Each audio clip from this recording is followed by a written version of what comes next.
Muy buenas tardes a todos ustedes. Muchas gracias por formar parte de esta 22ª sesión de charlas logísticas, tercera temporada. Estamos comenzando el año con todo en este segundo encuentro con una temática que a mí me fascina, como es el mundo de la Big Data, el Data Science y demás disciplinas en torno al estudio, la comprensión, el análisis de uno de los grandes tesoros que tenemos en nuestra época, como es los datos, la información. Y bueno, hablando de la Big Data, una de las características claves para tener frente a nosotros Big Data tienen que darse tres condiciones, ¿no? Volumen, variabilidad y velocidad en la generación de los datos. Imagínense todos aquellos ustedes que trabajan en la logística, comercio exterior y sectores afines, la cantidad de transacciones diarias, semanales, mensuales y anuales que tenemos, mediante las cuales tenemos un gran volumen de generación de información, el cual es impresionante si se lo aprovecha para analizarlo, ¿no? Muchas veces uno, con cuestiones básicas como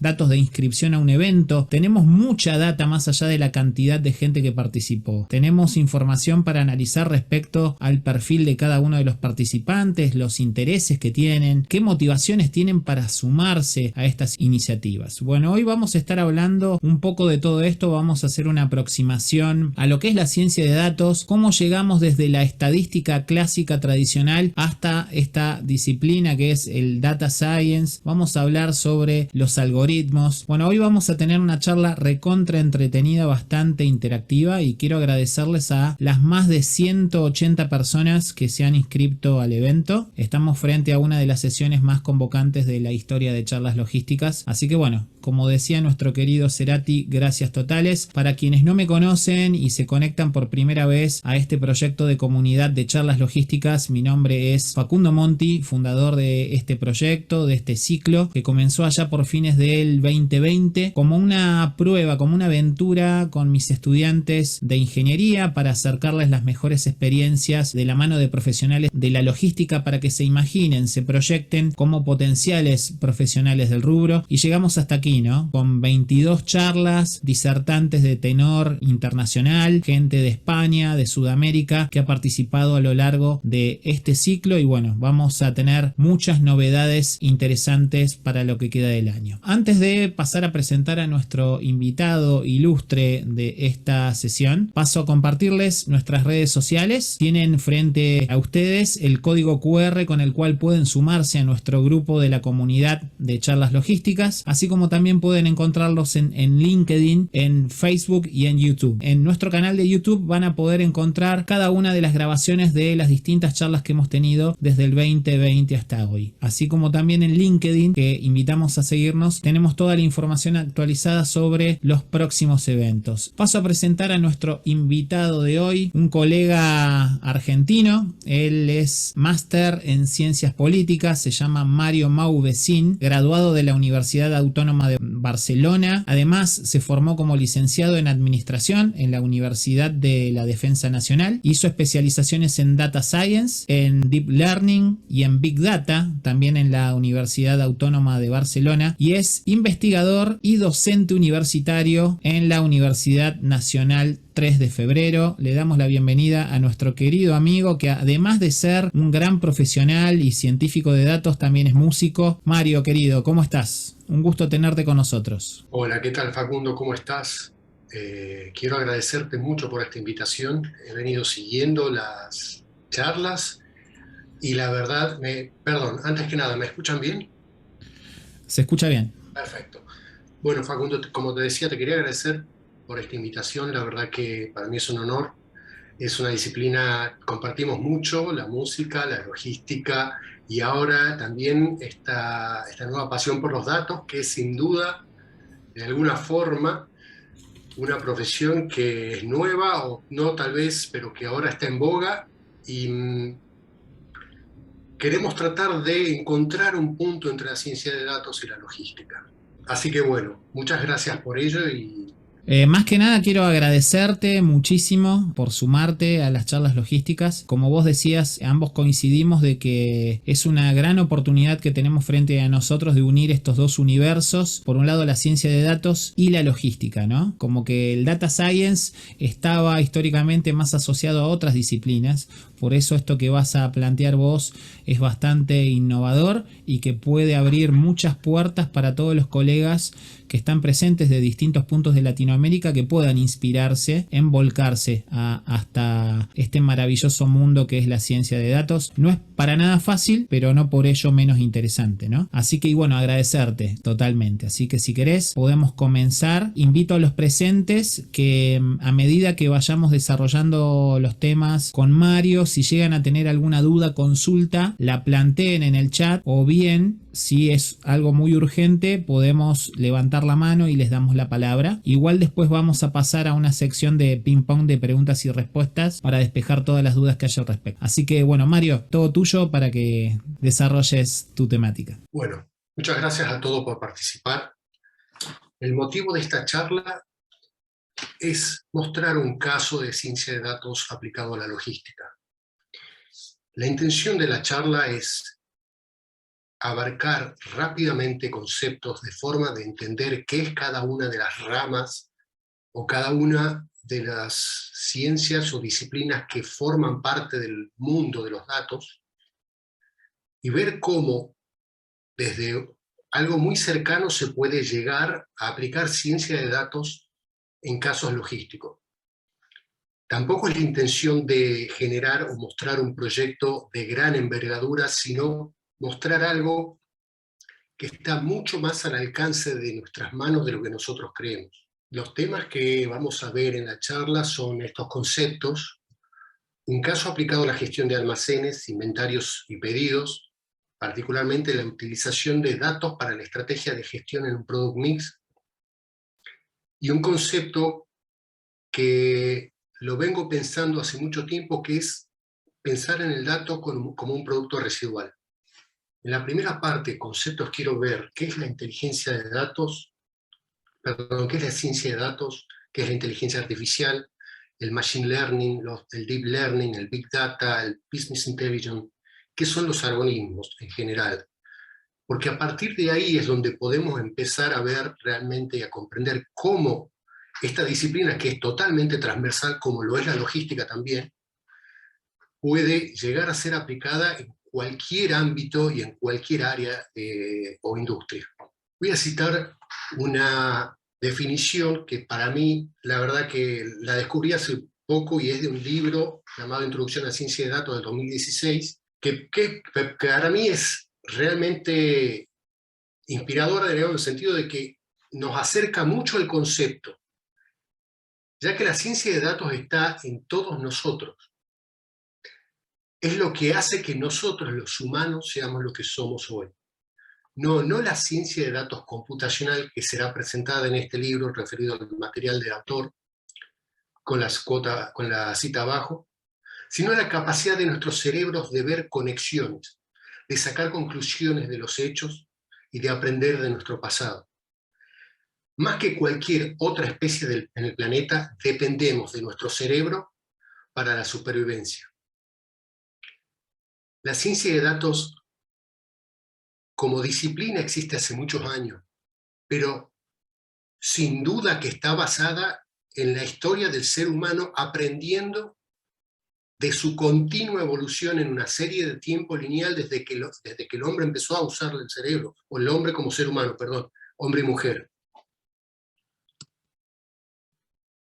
Ahora vamos a englobar un concepto más cercano, más, si se quiere, aplicable a los tiempos modernos, y es que la ciencia de datos es un conjunto de principios fundamentales que dan soporte y guía a la extracción de información y conocimiento de los datos. Estos principios y técnicas son aplicados ampliamente a lo largo de áreas funcionales de negocio. Esta definición es mucho más cercana a lo que hoy es la ciencia de datos aplicada realmente. O sea, básicamente explotamos el dato como recurso mediante herramientas, mediante técnicas diferentes, para eventualmente sacar valor. Y es aplicable a un montón de áreas de negocio. ¿Y por qué es una disciplina como la logística que es transversal? Ya que la ciencia de datos está representada o engloba básicamente varios conceptos. Por un lado, la ciencia de la computación, donde hay que entender muchos procedimientos de programación, de integración, de arquitectura de software, de arquitectura de datos. La matemática y la estadística, en donde el cálculo, la lógica, los métodos cuantitativos, los modelos son su área de expertise, y el conocimiento específico de la materia. Para yo lograr ciencia de datos, necesito digamos, en algún punto, competencias de estas tres grandes áreas de disciplina. La estadística, la matemática, el conocimiento de la materia o de la materia de estudio son lo que es la investigación tradicional. El conocimiento de la materia y las ciencias de la computación son el desarrollo de software.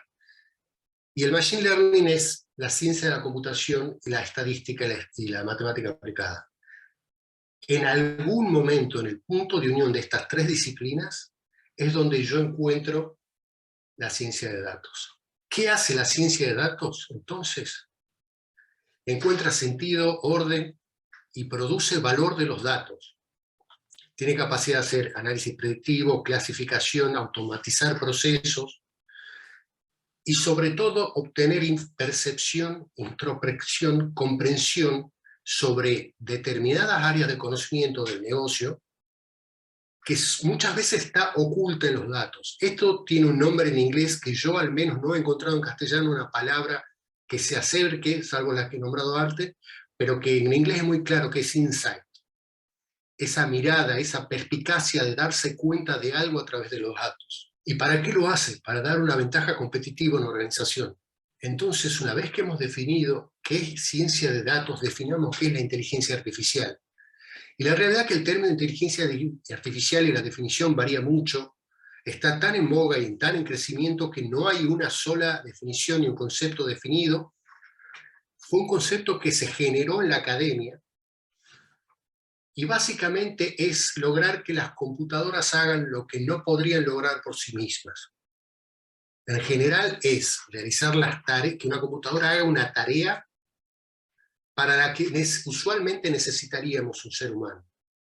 Más adelante vamos a ir un poco más en detalle, pero digamos, la misma máquina fue evolucionando en función de la automatización que el hombre, estoy hablando de la máquina mecánica, le programaba para hacer, digamos, desde, si se quiere, la fabricación artesanal hasta la producción industrial, y hoy en día la producción industrial a escala, estos procesos de automatizaciones fueron cosas que la máquina fue logrando hacer mediante el desarrollo. La inteligencia artificial lo que busca es lograr que procesos cognitivos que antes eran exclusivos de los seres humanos puedan ser realizados por una máquina. Básicamente, son programas de computadora o programas que aprenden de los datos. Y dentro de eso, un área que ha tenido un impacto muy importante es el machine learning o el aprendizaje automático para realizar procesos cognitivos que antes eran necesarios hacerlo por un ser humano, pero en particular el deep learning o aprendizaje profundo, que vamos a ver más adelante en detalle de qué se trata. Y una definición también de un artículo publicado, que me parece que es también donde el punto donde se toca la ciencia de datos y la inteligencia artificial, que es de Raj Hayer, en el 2020, y lo que dice es lo siguiente: en mi recorrido, buscando entender o en la comprensión de la inteligencia artificial y sus aplicaciones, he llegado a darme cuenta que tanto las computadoras e Internet, que tanto como las computadoras e Internet, no se puede escapar de la inteligencia artificial, porque no importa el campo, la industria, la inteligencia artificial será predominante y nos impactará a todos. Y una frase que también me marcó es que la inteligencia artificial es inevitable. Eventualmente, y en el día de hoy, no estoy hablando de un futuro próximo, estoy hablando de la actualidad, los procesos que involucran haga redundancia, procesos de inteligencia artificial en la vida diaria nuestra, no tienen, no tenemos, o por lo menos desde mi punto de vista, no tenemos un acabado, no nos damos cuenta del todo hasta qué punto hoy se está aplicando y funciona la inteligencia artificial. Desde, y no quiero entrar en el tema de la privacidad, pero desde el famoso mito o no de estábamos hablando de comprarnos un auto y la primera búsqueda que salió en Google fue eso. Está en todos lados.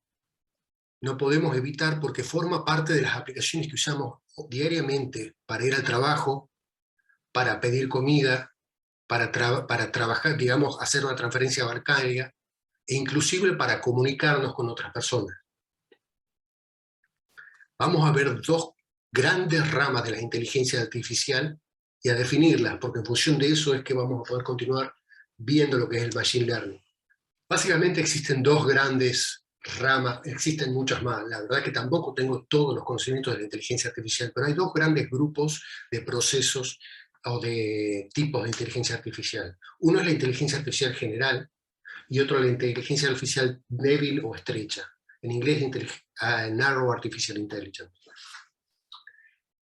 En general, la inteligencia artificial general lo que busca es replicar el cerebro humano en todos los procesos cognitivos que él hace, mientras que la inteligencia artificial débil se enfoca a realizar tareas específicas y no a tratar de replicar todos los procesos cognitivos que tiene el ser humano. La realidad es que hoy en día la inteligencia artificial débil o la estrecha ha tenido mucha mayor éxito que la inteligencia artificial general. ¿Por qué? Porque consigue que una máquina haga esos procesos cognitivos como clasificar imágenes, como predecir un precio, o como clasificar o segmentar clientes, de mucho mejor manera que el otro approach a la inteligencia artificial, que es a partir de una réplica del cerebro humano. Bueno, habiendo descrito estas dos variables de la inteligencia artificial, quiero mencionar que la inteligencia artificial débil también es la que se ocupa del ámbito del machine learning y es la que se ocupa del ámbito del deep learning también. Veamos cuáles los conceptos o las similitudes entre la inteligencia artificial y la ciencia de datos. La inteligencia artificial se enfoca al uso de algoritmos, a la implementación de machine learning, deep learning, natural language processing. El machine learning es el aprendizaje automático, y no es un ámbito íntegramente separado de la ciencia de datos, sino que son disciplinas complementarias, pero que tienen una existencia propia más allá de la ciencia de datos. Y también sobre esto habrá gente que podrá discutir o no, de hecho no todo el mundo está de acuerdo, pero en general hay partes que son competencia exclusiva de la inteligencia artificial y otras de la ciencia de datos. Ciencia de datos son técnicas y competencias para la explotación y el trabajo en datos complejos. La inteligencia artificial influye mucho en la ciencia de datos, pero no todo lo que es ciencia de datos es inteligencia artificial. Y dentro de la inteligencia artificial y de la ciencia de datos, un ámbito que es donde puntualmente ha habido muchos avances en los últimos tiempos es el machine learning. Y ahí nombraba el proceso de la máquina mecánica que fue aprendiendo, y hoy, a través de sensores inteligentes, los algoritmos que programamos nosotros le permiten a un ordenador, a una máquina, a un sistema de procesamiento, aprender por sí mismo. Y, en realidad, en última instancia, generar resultados y generar valor por sí mismo sin la interacción de un ser humano. Permite automatizar procesos en base a eso. Yendo al detalle, cuando uno entra en una aplicación de compras online y busca un artículo, las recomendaciones que salen en ese motor de búsqueda están dadas no por alguien que está codeando un algoritmo mientras nosotros estamos haciendo una búsqueda, sino por un sistema que aprendió a través de nuestro nombre de usuario, datos, preferencias, etcétera, a hacer recomendaciones dentro de esa aplicación en función de nuestras prioridades, de nuestros gustos, de lo que nos parece más interesante. y de dónde, cómo entra la ciencia de datos en nosotros. Del mismo libro en el que hacíamos la definición moderna de la ciencia de datos, perdón, la primera, decíamos que nuestro cerebro solo puede llevar hasta cierto punto cuando se trata de computación en bruto. Nuestra biología no puede mantenerse al día con la cantidad de datos que podemos capturar ahora y con el alcance de nuestra curiosidad. Así que recurrimos a las máquinas para que hagan parte del trabajo con nosotros. El volumen de datos, la velocidad y la capacidad de cómputo necesaria para ciertos procesos, que tal vez lo podríamos hacer por nosotros mismos, está siendo muy, digamos, optimizada de forma brutal por las computadoras. Antes, los científicos de datos, los estadísticos, la gente de las universidades, las redes neuronales, para que tengan una idea, son, si no me equivoco, de 1967, si no es antes, por lo menos las convolucionales. En ese momento no había la capacidad de cómputo que hay hoy en día. En ese momento la gente tenía que prácticamente a mano resolver cada uno de los millones de ecuaciones que forman parte de cada uno de los neurones de una red neuronal. Entonces, este es el motivo por el que nuestra capacidad limitada, que es digamos, la de procesamiento, está siendo ayudada y complementada a través del procesamiento por la máquina. Entonces, a partir de eso vamos a definir qué es el aprendizaje profundo. Y ahí es donde hay también todo, si se quiere, un mundo de descubrimiento, porque los resultados obtenidos por aprendizaje profundo, los resultados obtenidos por Machine Learning, son muy buenos en muchos casos. Los motores de búsqueda de una aplicación de compras, ya sea de productos o de comida, los motores de búsqueda de una aplicación que vende pasajes de avión o pasajes de cualquier medio de transporte, un modelo predictivo para predecir los precios de viviendas, un modelo para clasificar probabilidades de compra, de fraude, un modelo para aglomerar o segmentar grupos de clientes, todo eso es Machine Learning. Lo vamos a ver en detalle luego. Pero los algoritmos de Deep Learning, que están basados en redes neuronales, que son redes de neurones que hacen operaciones matemáticas simulando el funcionamiento del cerebro, han tenido aplicaciones que realmente son mucho más, si se quiere, exitosas en este momento, o, digamos, por el grado de impacto, como reconocer imágenes, reconocer video, traducir textos a lenguaje o un idioma a otro, y en última instancia es el sistema de procesamiento que eventualmente los robots autónomos podrían utilizar. El problema que tiene, por un lado, el Deep Learning se enfoca mucho más a el uso de estadística y matemática, el Machine Learning. El Deep Learning se apoya mucho más en el cálculo y en la matemática, tomando algunos elementos estadísticos, pero sobre todo en el cálculo, en lo que es ecuaciones, digamos, operaciones con matrices, etc. Y por otro lado, una de las complejidades es que los algoritmos de Deep Learning son considerados algoritmos de caja negra, porque en algunas partes del proceso no se sabe bien qué está sucediendo. Entonces, tomado de la neurología y de la psicología inclusive, los científicos o los ingenieros de Deep Learning tienen que inferir qué está sucediendo en ese proceso de la red neuronal, porque es imposible entender cada uno de los millones de neurones, de neuronas que hay en esa red neuronal. También, y sobre todo esto, la ley europea de tratamiento de datos lo nombra mucho, y fue el modelo para muchas de las leyes de tratamiento de datos, exige que si alguna persona se ve perjudicada por un algoritmo, la empresa, aunque no esté radicada en Europa, pero que tenga usuarios en Europa, que usa estos algoritmos, debe legalmente explicar qué es lo que funciona en una red neuronal. Como ese procedimiento de explicar todos los pasos de lo que sucede dentro de una red neuronal es, no quiero decir infinitamente, pero sumamente más complejo que en un algoritmo tradicional de Machine Learning, que no es simple para nada en muchos casos, La aplicación de las redes neuronales trae aparejada esta, digamos, limitación de la explicación del algoritmo y de los conceptos legales. Pero por otro lado, es cierto que los avances que permiten las redes neuronales y el deep learning en general son muy superiores, al punto de directamente hoy se está trabajando en sistemas que replican el cerebro humano y que pueden interactuar directamente manteniendo una conversación con otra persona. Independientemente que, en teoría, la computadora no entiende qué es lo que está hablando, pero tiene billones de textos en los que leyendo a través de una red neuronal, interpretando la respuesta, la pregunta nuestra o la interacción nuestra, puede establecer un diálogo. Esto es, en resumen, lo que es una red neuronal. La red neuronal funciona de la siguiente forma. Tiene 3 grupos de capas. Una de entrada, las capas ocultas y las capas de salida.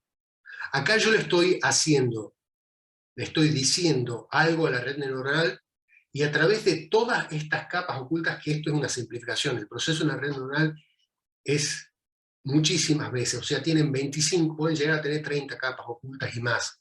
Entrenar los parámetros y los hiperparámetros de una red neuronal demora inclusive con las computadoras que pueden tener compañías de las grandes compañías tecnológicas de Estados Unidos, puede llegar a durar incluso semanas. Y que a través de eso nos entrega una salida y nos permite, básicamente, le permite a la red, por decir un ejemplo, clasificar o dar una respuesta en base a lo que nosotros le pongamos de entrada. Un ejemplo más simple es, esto es aproximadamente lo que es un proceso, las capas ocultas o la hidden layer de una red neuronal. No son líneas, son sistemas de 3 o más dimensiones que cada uno de ellos está interconectado con el otro y hace una operación matemática en cada uno de estos puntos. Entonces, si hacemos una multiplicación, una potencia, tenemos una curva terrible de la cantidad de operaciones que se está produciendo dentro de la red neuronal. Por eso es que es tan complejo entender lo que pasa en la red neuronal. Y hay muchas cuestiones técnicas como los distintos tipos de redes neuronales. Se me ocurre la red neuronal recurrente en donde el proceso entra y después hace como un loop y vuelve a ingresar en el sistema, con lo cual entender, digamos, en su totalidad lo que hace una red neuronal es sumamente complejo, inclusive para la gente que se dedica a trabajar en ello desde hace mucho tiempo. Hasta acá les quiero preguntar si hay alguna pregunta antes de seguir, o si quieren que veamos algún concepto de vuelta. Mirá, Mario, te anticipo, tenemos para lo que es la sección de preguntas y respuestas, de momento tenemos casi 220 personas inscriptas en el webinar. Estamos teniendo un número flotante oscilante entre 91 y 93, después vamos a sacar las métricas, pero te anticipo desde ya que tenemos de momento 30 preguntas por lo menos hechas por los participantes al momento de completar la inscripción, así que seguramente prepárate para cuando llegue el momento. Bueno, Vas a tener que ejercer como una red neuronal para responder a tanta inquietud de preguntas. con gusto trataremos de responder todas las Sí, dudas. y bueno, quería agradecerles a los presentes de paso. Tenemos inscriptos de Argentina, Costa Rica, Chile, Perú, Colombia, México, Uruguay, Ecuador, España, Bolivia, El Salvador, Panamá, Estados Unidos, Cuba, Camerún, Venezuela, República Dominicana y Guatemala. Nos falta Brasil, creo, nada más, y Paraguay. Y ya con eso tenemos cartón lleno en Sudamérica.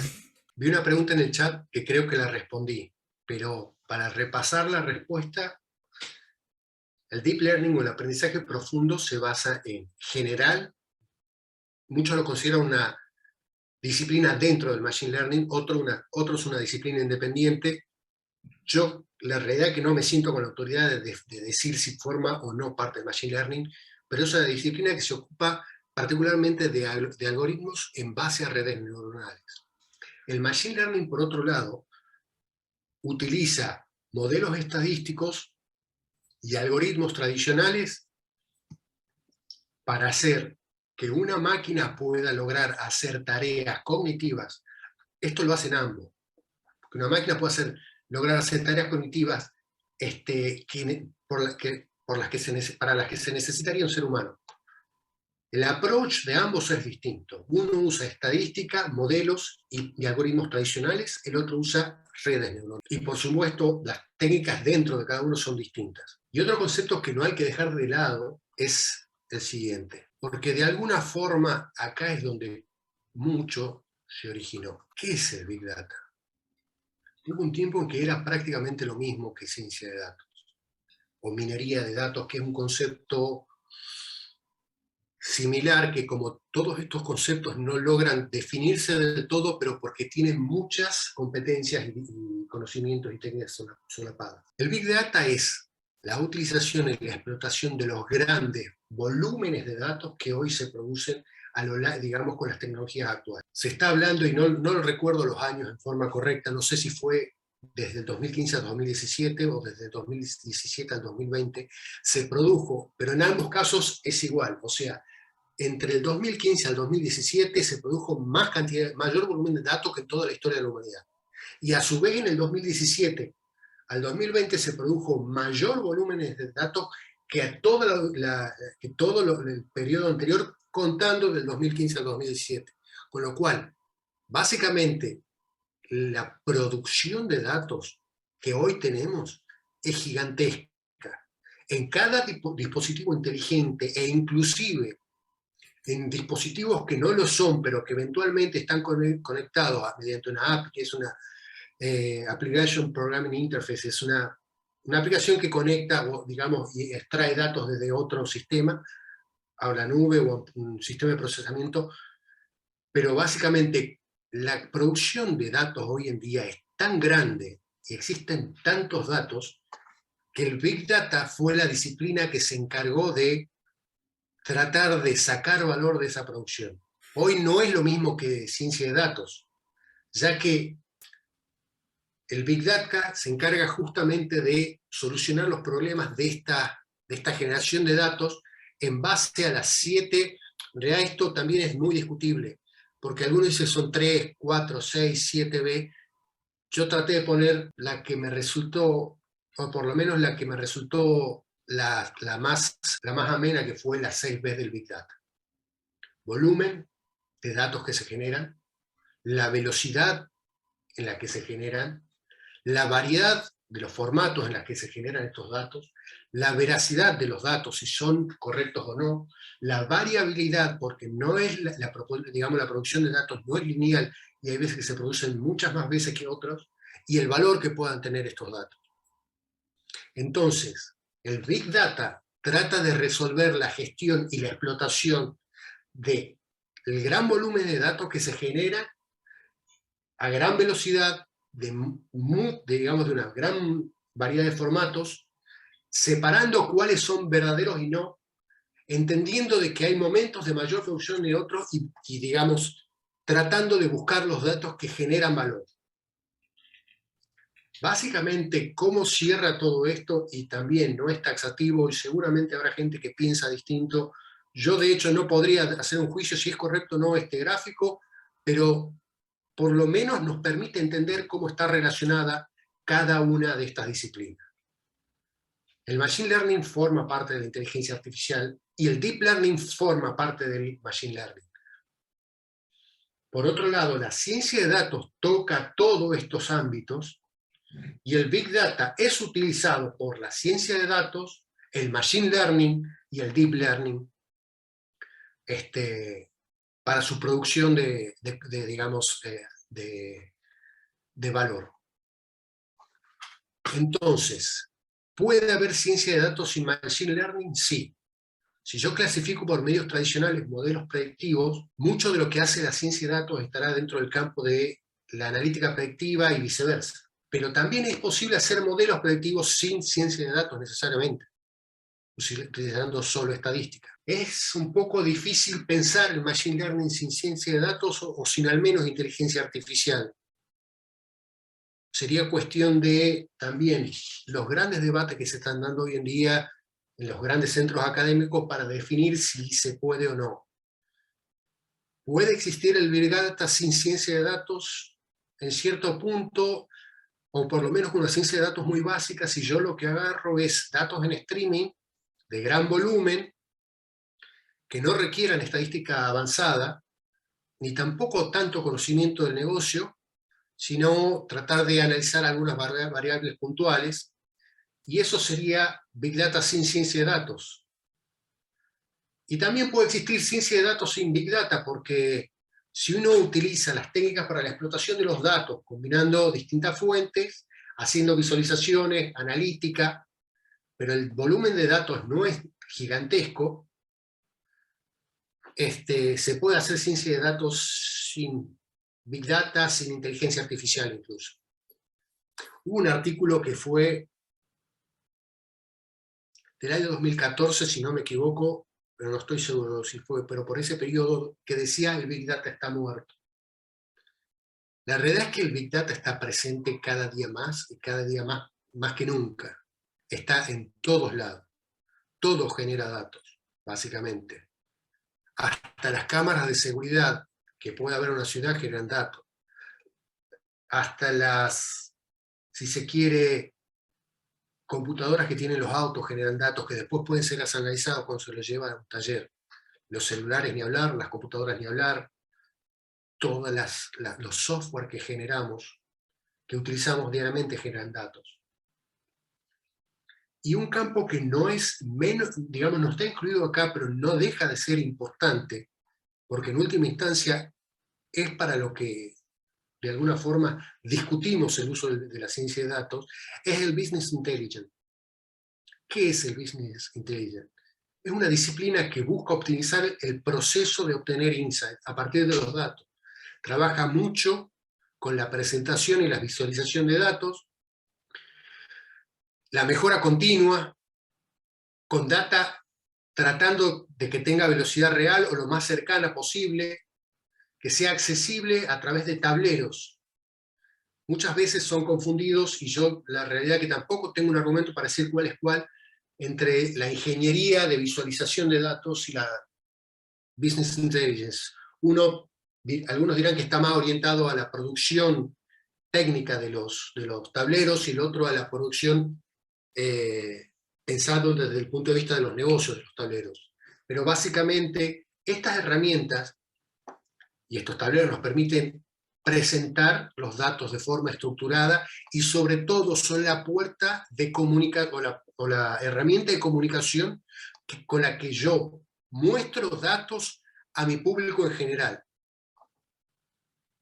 La ciencia de datos le permite a las Business Intelligence, o la inteligencia de negocio, o la inteligencia comercial, tener una base por a dónde apoyarse, desde dónde extraer datos, limpiarlos, encontrar un modelado,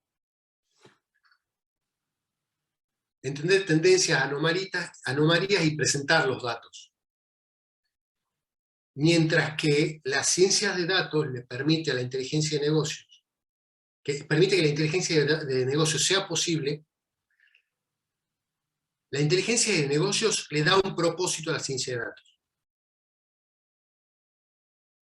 Estas áreas están todas interrelacionadas, y una y la otra son de alguna forma complementarias. Pueden existir independientemente, tal vez, pero la potencialidad máxima de muchas de estas técnicas se logra integrando todos estos procesos. Entonces, ¿qué hace la ciencia de datos? Encuentra sentido, orden, produce valor de los datos, tiene gran capacidad de análisis predictivo y automatización, nos permite obtener insight y ganar ventaja competitiva. ¿A través de qué? ¿Cuál es la herramienta que usa la ciencia de datos entre todas esas técnicas que hablamos? El algoritmo. ¿Qué es un algoritmo?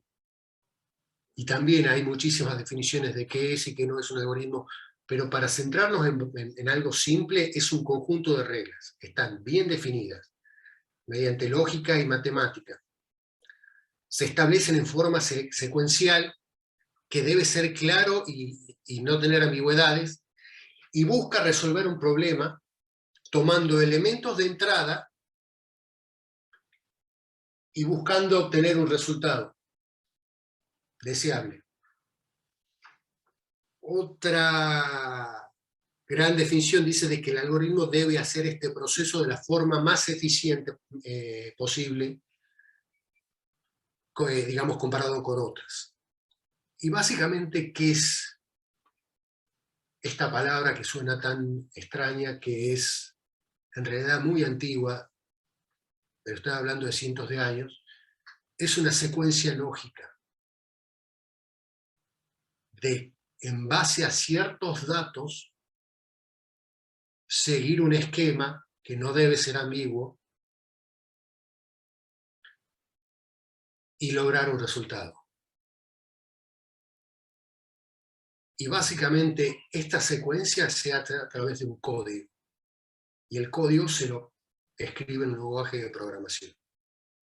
Los más usados hoy son sin duda Python, R en una medida menor, y hay personas que también hacen ciencia de datos en lenguajes como C o C++, C++, que son, digamos, no son los lenguajes tradicionales utilizados en la ciencia de datos.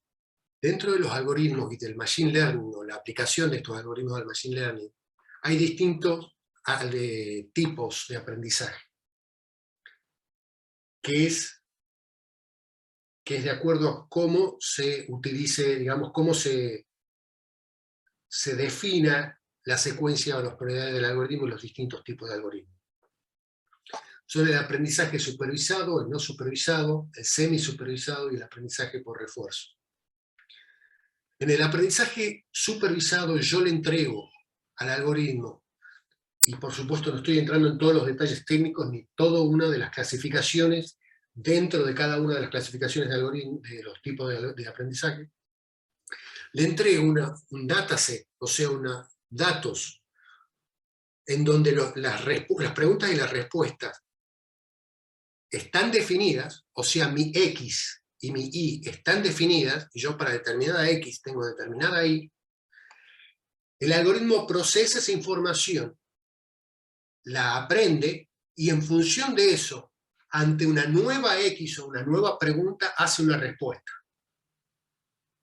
Dentro del aprendizaje supervisado, que es este proceso que dije, existen dos grandes grupos: las regresiones, que tomando valores, en muchos casos, si es en serie de tiempo, tomando valores del pasado, puede predecir el futuro, o tomando valores puede predecir una situación en función de otros valores, y las clasificaciones, que tomando valores que fueron, o un set de datos que ya fue tabulado con preguntas y respuestas conocidas, puede clasificar qué respuesta tendrá otro set de datos que no tenga que tenga preguntas sin respuesta. Ese es, digamos, espero haber sido claro, pero sé que hay ciertas complejidades.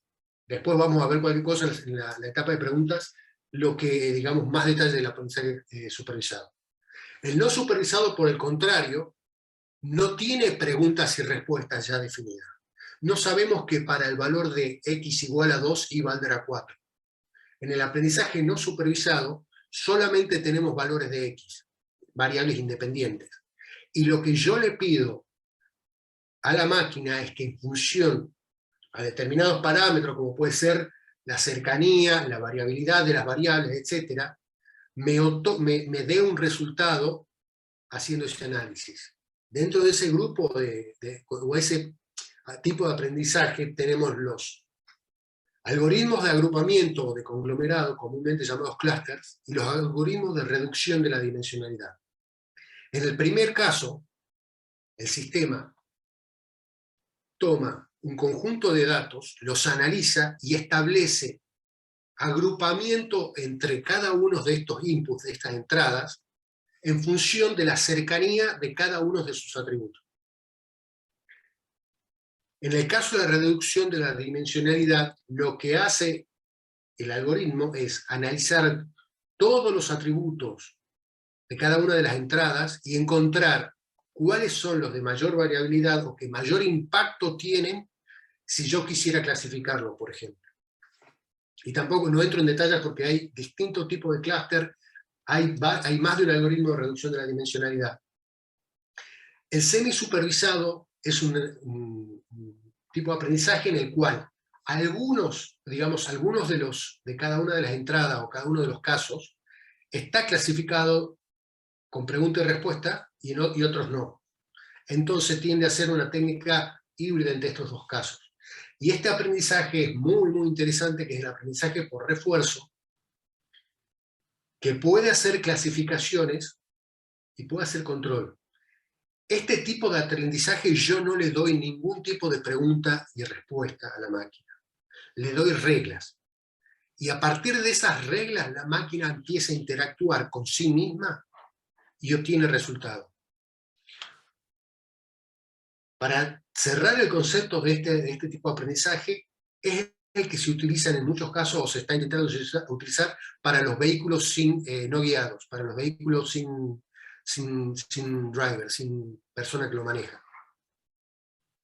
Y es el tipo de algoritmo que se utilizó para programar el Deep Go, el Deep Go, que fue la máquina que venció al campeón mundial de Go, que es un juego chino en el que, digamos, hay fichas negras y blancas en un tablero, y se trata de, digamos, encerrar al otro o ocupar la mayor cantidad de números. Las probabilidades del juego son muchísimas más altas que el ajedrez. Es un número de 10 elevado a la 170, creo. Y lo que se le hizo es, se le estableció las reglas del juego a una máquina y le dijo que juegue contra ella misma. Después de millones de iteraciones de la máquina jugando contra ella misma, la máquina aprendió a jugar para ganarle al campeón del mundo. Fue en el 2014. Algunos casos de aprendizaje supervisado. En el caso de las regresiones, predicción de valores, predicción de cotizaciones, predicción de probabilidades que suceda algo, predicción de la venta de un inmueble. Este tipo de algoritmos son las que se usan los precios predictivos para los pasajes de aviones, por ejemplo. En el caso de la clasificación, la respuesta es sí o no, a partir de datos, o puede ser más de una respuesta también. Es a partir de datos clasificar las posibles salidas. Entonces, se usa, por ejemplo, con un dataset de casos conocidos de fraude en el sistema bancario. Sí, perdón, alguien levantó la mano. Sí, soy yo. Bueno, ya que estás hablando de distintas aplicaciones de estos distintos tipos de aprendizajes, se me ocurre hacerte una respecto a algo que nos gusta a los dos. ¿Hay alguna manera? Me imagino que estos aprendizajes se deben utilizar, por ejemplo, para hacer una predicción de, por ejemplo, la venta de tickets para un festival, por ejemplo, teniendo en cuenta distintos factores. Sí. Por ejemplo, los organizadores del Lollapalooza pueden hacer un aprendizaje supervisado o no supervisado, teniendo en cuenta distintas variables, para estimar, dentro obviamente de un rango de certidumbre, cuántos tickets cortarían en una edición de este año, del próximo año. ¿Sería factible? Correcto, yo considero que sería factible, tendría que pensar en una metodología, pero es totalmente factible. Sony, Warner, EMI, Spotify, Apple Music,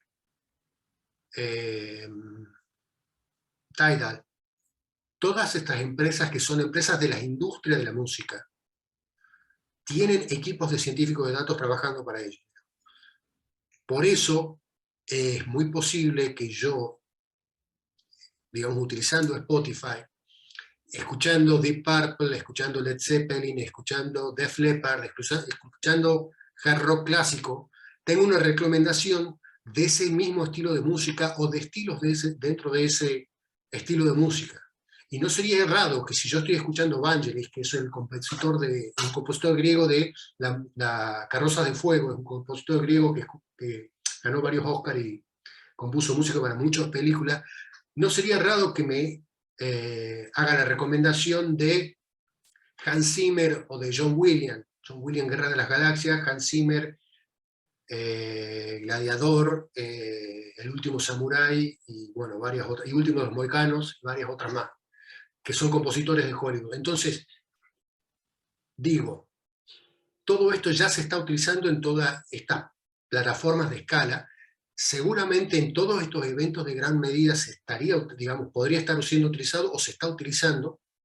Entonces, viene a lo que vos me decías, profe, digamos, es totalmente factible utilizarlo, utilizar una lógica para producir una predicción en función de distintos factores.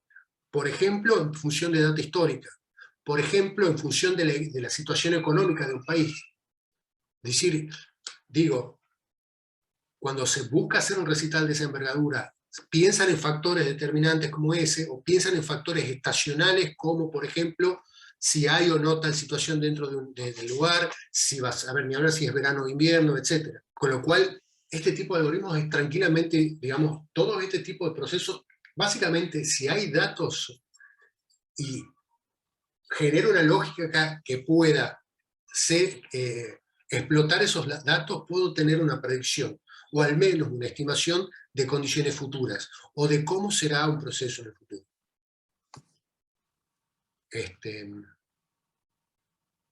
Pero bueno, gracias por la pregunta, Facundo, porque realmente me ayuda un poco a ver también otros casos también que pueden ser utilizados. En el caso del aprendizaje no supervisado, el caso de los aprendizajes no supervisados son los agrupamientos, la segmentación de clientes, la segmentación de productos, hoy vamos a ver una de ellas.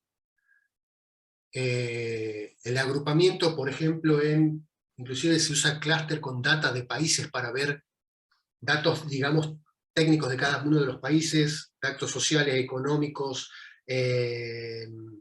políticos, etcétera, para ver cómo agrupar esos países, digamos, cuál es la tendencia de esos países.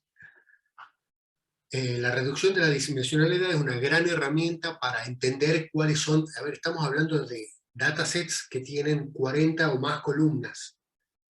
Realmente procesar eso cuando tengo 5.000 entradas, 5.000 filas es complejo. Entonces, ese algoritmo me permite analizar qué puedo hacer o qué variables son las que más importan y qué variables puedo eliminarlas de forma de no tener que trabajar con una tabla de un tamaño gigantesco que, digamos, desafía mi poder de cómputo inclusive en computadoras digamos, creadas para la programación, con características de hardware y software que te permiten mucha más libertad que un ordenador común, si se quiere. Entonces, a través de ese algoritmo, logro entender cuáles son las variables más importantes que tengo en un set de datos. El semi-supervisado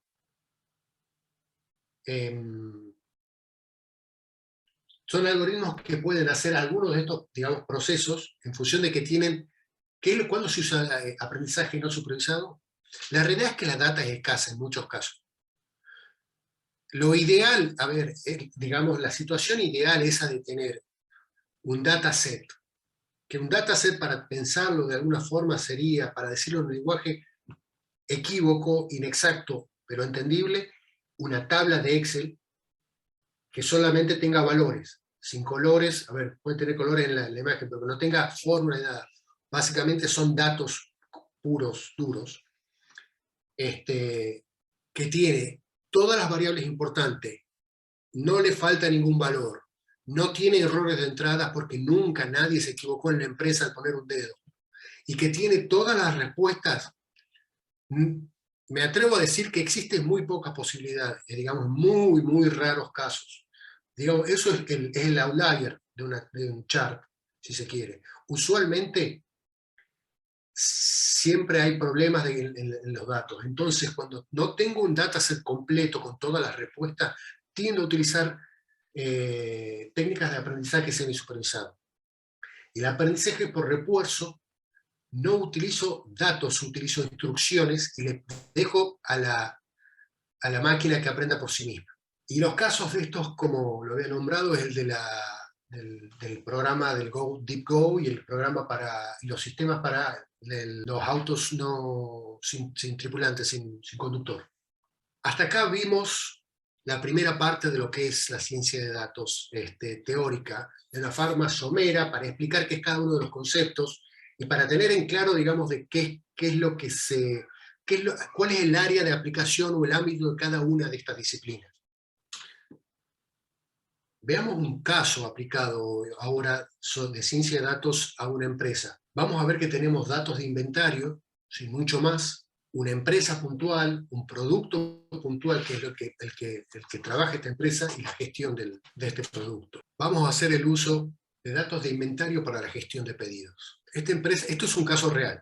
Este es el dueño de la empresa, la que tuve la oportunidad de conocer cuando era investigador, digamos, cuando trabajaba en la Universidad Nacional 3 de Febrero, dentro de la universidad. Actualmente sigo siendo docente, pero no trabajo en el lugar, que tenía una empresa que exporta juguetes desde China a cadenas de supermercados en Latinoamérica Latina. La empresa es una pyme que posee un único almacén en China, desde donde gestiona toda la recepción de productos de 60 fabricantes distintos, consolida y hace los envíos a un montón de cadenas de supermercados locales, nacionales y multinacionales en toda América Latina.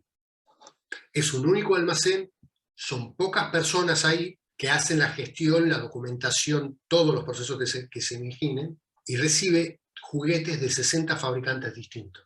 Los juguetes son fabricados prácticamente a granel, aunque si bien vienen empaquetados, es una fabricación en masa. Más de un fabricante fabrica el mismo producto, no hay propiedad intelectual, y los embalajes varían digamos, de un montón de formas. No existe consistencia en la fabricación. Entonces, este pterodáctilo puede venir verde, puede venir de este color anaranjado y amarillo. No sé, no me acuerdo el nombre de los dinosaurios ahora, cuando era chico era fanático, pero cada uno de estos procesos, de estos productos, pueden venir de colores distintos. Cada uno de estos productos puede venir en agrupamientos distintos. Básicamente no existe ningún tipo de consistencia conocida. Y están orientados a hacer juguetes de consumo en el supermercado. No compiten con la juguetería ni con los juguetes también producidos en China, pero por marcas registradas, y hay aproximadamente, con mucha variación, porque esto era el inventario de un momento, 2.400 productos distintos. En la gestión de esto no hay gestión de los pedidos más allá de requerimientos orientativos del cliente. Orientativos es cuántos contenedores o cuántos pallets de juguete quiero. Mandame dinosaurios, figuras de acción, autos, espadas, muñecas y whatever. Pues no hay ninguna gestión más allá de eso. O sea, es un proceso que, seamos sinceros, no lo digo como crítica, es algo que sucede, y sucede en muchos casos. O sea, no estamos hablando de una empresa de gran escala. Sí ha habido casos en los que clientes han mostrado desconformidad con algunos pedidos recibidos, ya que no se ajustan al segmento de sus clientes habituales. Los clientes son cadenas locales de supermercado, regionales, nacionales o incluso cadenas multinacionales. La gestión del almacén, aclaro que las fotos que estoy mostrando no son ninguna de este almacén, estas son fotos orientativas de internet. La gestión del almacén se hace totalmente en forma manual, utilizando un Excel. Y básicamente lo que buscamos como objetivo es optimizar el product mix de cada pedido en forma de... Ahí se cortó una palabra. Bueno, está fuera de lugar. De forma de poder llegar, digamos, a hacer mejores envíos y mejores pedidos a cada uno de los clientes.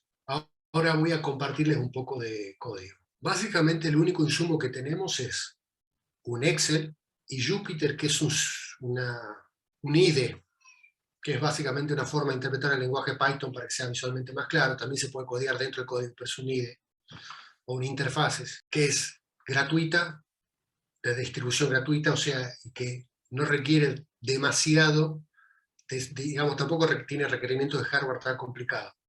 Básicamente es una herramienta open source y un Excel. Y por supuesto, el código que este proyecto lo desarrollé en 2019. Yo había terminado mi curso científico de datos en el 2018, a mediados, digamos, en la segunda mitad del 2018, con lo cual para mí fue realmente un desafío. Aprendí muchísimo, me costó, pero bueno, esa era parte del trabajo intelectual.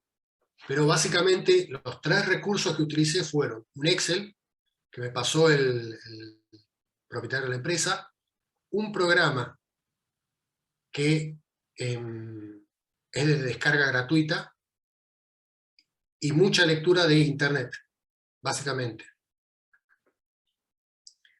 Entonces, lo primero que hago es ver qué es lo que tengo en el Excel, porque hasta el momento no sé ni qué tengo en el Excel. Un Excel de 10.000 filas y 17 columnas.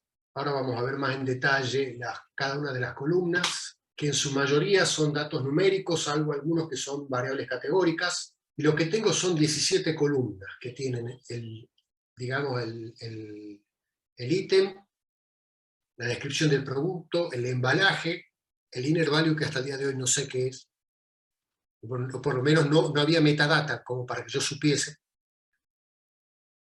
la cantidad que hay en stock, el volumen de cada producto en metros cúbicos, las dimensiones del empaquetado, las dimensiones del producto, las dimensiones del wrap, que sería el envoltorio, en el cual más adelante vamos a ver, yo interpreto que es un envoltorio interno, ya que son todos valores menores al empaquetado, el peso bruto del producto y el peso neto del producto.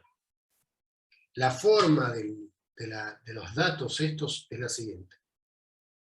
Ítem, descripción, animal set, 4 piezas, cuatro piezas no sé, de animal, el tipo de envoltorio, o el tipo de embalaje, perdón, la cantidad, el cubicaje, las dimensiones del envoltorio, las dimensiones del producto, que muchas veces no la tengo, un envoltorio interno que en regla general es siempre más chico que el envoltorio del empaquetado, el peso bruto y el peso neto del producto. Así, en general, tenemos productos que no tienen valor, con una media de 20 kilos hasta 63 kilogramos, de peso bruto, de peso neto 60, dimensiones muy variables de los productos, cubicajes variables, empaquetados muy distintos.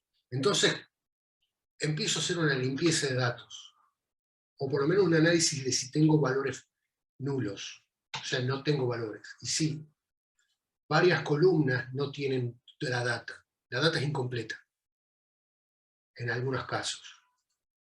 ¿Y cuántas columnas tienen valor cero?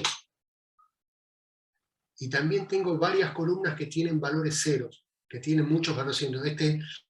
La cantidad de valores ceros, que salvo en cantidad, en todos los otros ítems debería tener peso, o sea, no hay producto que no tenga peso, no hay producto que no tenga dimensión. Con lo cual tengo un caso tan real como suelen ser los casos. Data que no está completa, data que tiene valores faltantes, data que tiene valores equivocados. Vamos a ver qué tipo de productos tengo. Hay 98 tipos de productos distintos. Perdón, de empaquetados distintos. Hay 2.386 tipos de productos distintos. Entonces tenemos el típico set de animales, set de dinosaurios. El embalaje es la caja con ventana, con la ventana de celofán para que pueda verse el juguete. Tenemos distintos tipos de embalaje, pero voy más en detalle. Tenemos algunos valores que también dentro de ese subset también tenemos valores nulos. La descripción, tenemos 2.300 tipos de productos distintos, de qué es cada uno de los productos. Un animal, una figura de acción, masa para modelar, un vehículo de construcción, son todos juguetes orientados a niños. Un archaeological fossil set, un set de fósiles arqueológicos, hay de todo. El tipo de paquetes que tengo son también una lista larga de 98 tipos de paquete, con un grupo grande de paquetes que está dentro de estas 4 o 5 categorías, y 10.000 productos. Bueno, de acá saco que tengo distintos tipos de productos, pero son muchos, 2.390 y pico, y distintos tipos de embalajes. Veamos qué tenemos los embalajes. Primero, hay un grupo grande de embalajes que tienen mucha cantidad.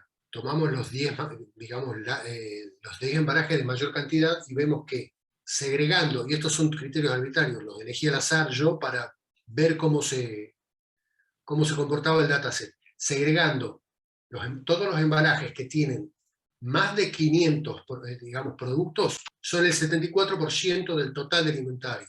O sea que básicamente el 75% del inventario, o el 74.24, tiene el mismo, los 4 tipos de embalaje.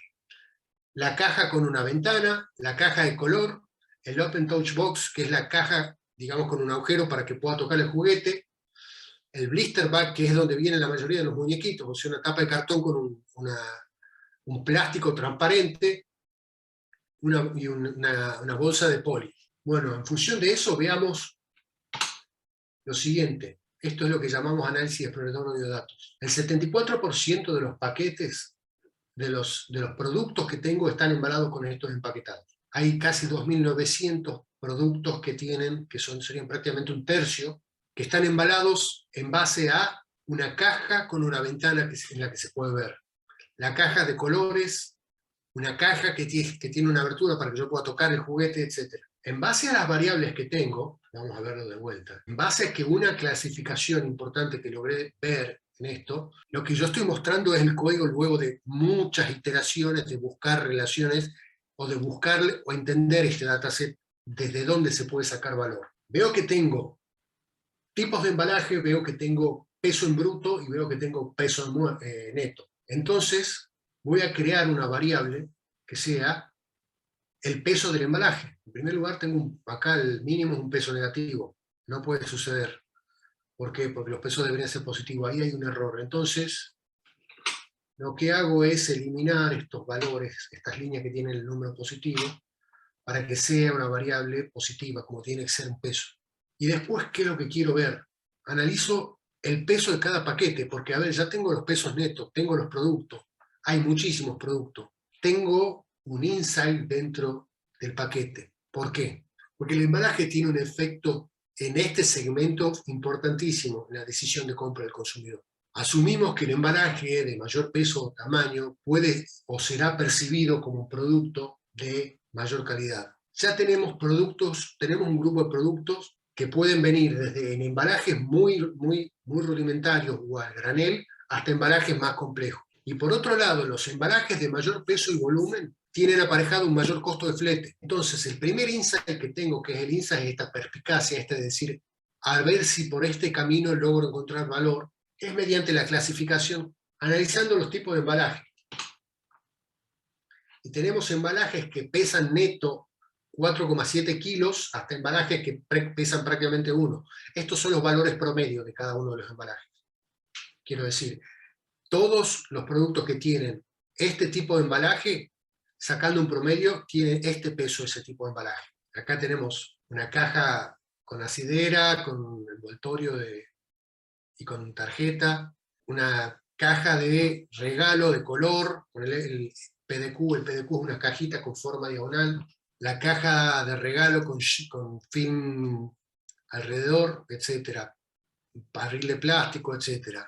Y los embalajes que menos tienen peso es a granel, en cartón, con una agarradera en una cajita diagonal, una caja de espuma, una caja de madera. Estos son pesos promedios, por eso decía que acá el juguete a granel tiene un peso mayor en promedio que el resto de los embalajes, porque lo que estoy tratando de dividir es cómo se organizan jerárquicamente los pesos de los tipos de embalaje en mi dataset. ¿Cuántos ítems tengo por tipo de embalaje? Ahí vemos una forma general, armamos esto se llama pivot table, que es una función de Python para generar una tabla similar al Excel. Y lo que quiero hacer ahora es ver los embalajes que más cantidad de ítems tienen. Y acá vemos nuevamente, que ya lo habíamos visto gráficamente, la caja, digamos la caja de cartón con la ventana de celofán, como el que vemos acá, o como el que vemos acá. Una caja de color que es totalmente cerrada, sin celofán. La caja Open Touch, que es esta misma caja, con el hueco y sin el celofán, como para poder tocar el juguete. El blister card, que básicamente es donde uno encuentra la mayor parte, es como un empaquetado de las pilas, básicamente, para tener una relación. Es una lámina de cartón, el producto y un plástico transparente arriba, una bolsa de poliéster, etc. Y los embalajes que menos tienen son, digamos, cantidad de ítem tienen, son estos. Veamos la distribución de los pesos de los embalajes en función de la cantidad de productos. Básicamente encontramos este grupo de 5 o 6 tipos de embalaje que tienen muchos productos, lo que llamaremos la mayoría, el 74% del inventario, y son este grupo de productos, el 25% del inventario. Y este es el grupo de embalajes de mayor peso. Lo veamos gráficamente. Estos embalajes son los que mayor peso tienen dentro del set de datos que tenemos. Estos son los embalajes que menor peso tienen. En base a eso podemos categorizar a los embalajes entre, digamos, el peso, los pesados, livianos, medianos. Y nuevamente quiero ver relaciones entre ellos. Y el peso, digamos, la relación entre el peso neto y el peso bruto es casi lineal, salvo los productos que son pesados, donde sí hay una mayor tendencia a que tengan mayor peso comparado con el peso neto. Por último, quiero ver la distribución de estos productos en un plano de volumen y peso. Cada uno de los puntos de esto dentro de este gráfico representan un producto de los que tengo. Claramente tengo productos que van a ser mucho más voluminosos, otros más pesados. Hay una gran masa de productos en el centro y habrá productos que tienen menor peso y menor volumen. Y habrá productos que son pesados, pero chicos, otros productos que son voluminosos y no tan pesados. Básicamente hice una exploración de lo que tengo en el dataset. Mario, me llamó la atención esos outliers que tenías arriba, Sí, esos puntos que eran en cantidad bastante numerosos. Bueno, me llamó mucho la atención, no, en el gráfico de más arriba. Ese, exactamente. Que por ejemplo, arriba de 2500 observaciones tenían el peso promedio de 2,5 kilos, así se leería, ¿no? correcto. O sea, la gran mayoría de los bultos eran de 2,5 kilos en promedio. Exacto, de los embalajes en general. De los embalajes, bien. Sí, sí, sí. Y en general este grupo, el 75% de los productos tienen un embalaje que pesa 2,5 kilos. Estamos hablando de 10.000 productos. O Bien. 2,3 kilos si se quiere, para ser preciso. Y hay productos que tienen un embalaje que pesa 1 kilo y hay productos que tienen un embalaje que pesa más de 4,5 kilos. Bien, traducido para el público de la charla, se le llama outlier a aquella observación que está por afuera de lo que sería el intervalo de la mayoría de los puntos graficados. Y que, bueno, se la tiene que tener en cuenta porque si vos sacás promedios, obviamente si vos tenés una gran cantidad de estos valores por afuera de un rango, te puede distorsionar, ¿no? Los promedios. Sí, sí, sí, sí, sí, sí. Sí, de hecho, los promedios utilizados acá son estimativos. Son en la búsqueda de generar un insight. Si yo quisiera saber, de hecho, hasta podría reinterpretarlo de otra forma. Todo lo que tengo abajo son los outliers. ¿Por qué? Porque el 75% de mi dataset está empaquetado en window box, o sea, estadísticamente es tal cual lo definiste. Estos son los outliers, porque están totalmente fuera de la norma, digamos, están fuera de la distribución que tenemos acá abajo. Pero si lo pensamos de vista dentro del agrupamiento del producto, estos son los productos que tengo en el 75% de mi dataset. Este grupo de acá, estos 6, que corresponden a productos empaquetados con la cajita con ventana, la cajita de color, la cajita con abertura para tocar, el blister, una bolsa de polipropileno y una bolsa de PVC con etiqueta, claro, con cabezal arriba. Estos productos, digamos, en el 75% del dataset, el peso promedio del embalaje es 2,4, 2,2, 2,6, 2. O sea, estamos hablando de que la mayoría de los embalajes que están en la mitad de la tabla, del 75%